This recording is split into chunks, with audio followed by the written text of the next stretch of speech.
कट्टरपंथ की राह पर चल रहे बांग्लादेश में अभी बहुत अस्थिरता है।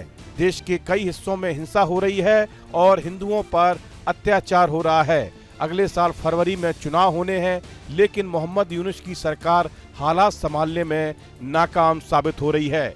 इसी बीच 25 दिसंबर को बीएनपी के नेता और पूर्व पीएम खालिदा जिया के बेटे तारिक रहमान 17 साल बाद देश लौट आए।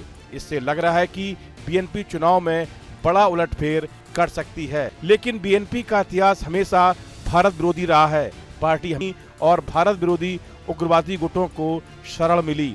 हिंदुओं पर हमले भी उनके समय बढ़े। अगर बीएनपी सत्ता में आती है तो भारत से रिश्ता पूरी तरह ठीक नहीं होगा, लेकिन खुला टकराव भी नहीं होगा। रिश्ता ठंडा और सतर्क रहेगा। यानी बीएनपी की सरकार आई तो भरोसा कम और दूरी थोड़ी बनी रहेगी। बीएनपी की शुरुआत तब हुई जब बंगबंधु शेख मुजीबुर रहमान की हत्या हो गई और देश में राजनीतिक खालीपन पैदा हुए। उस समय कुछ लोग ऐसे थे जो आज़ादी और नए संविधान के सिद्धांतों के मुताबिक राजनीतिक रूप से अलग होना चाहते थे।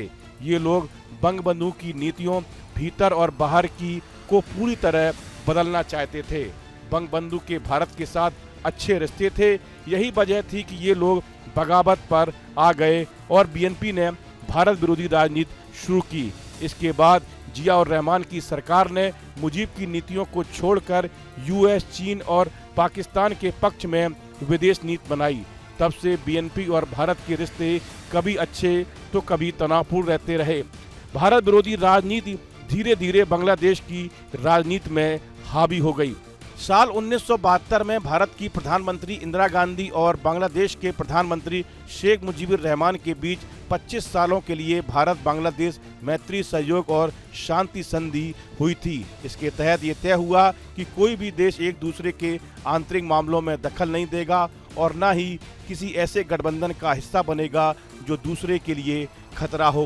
दोनों देश एक दूसरे की आज़ादी, संप्रभुता और क्षेत्रीय अखंडता का सम्मान करेंगे। साथ ही साथ ये भी कहा गया कि दोनों ऐसे किसी गठबंधन का हिस्सा नहीं बनेंगे जो दोनों देशों की सुरक्षा के खिलाफ हो।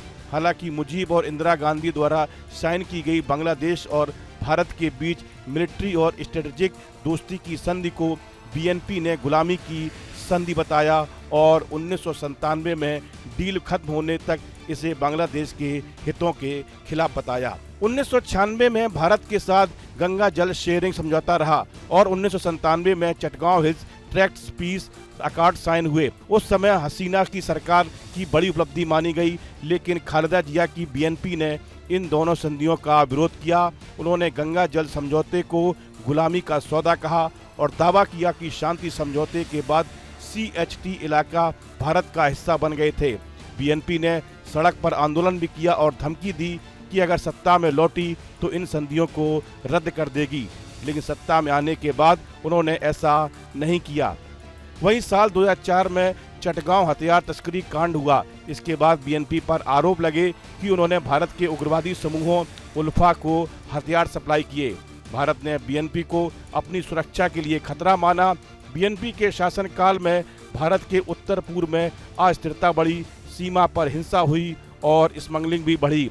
बीएनपी ने उग्रवादी समूहों को शरण और हथियार दिए। इसलिए अगर बीएनपी फिर से सत्ता में आती है और यही रवैया जारी रखती है तो भारत की आंतरिक सुरक्षा खतरे में पड़ सकती है। इसके अलावा बीएनपी की हमेशा से पाकिस्तान और चीन के साथ नज़दीकियां रही हैं।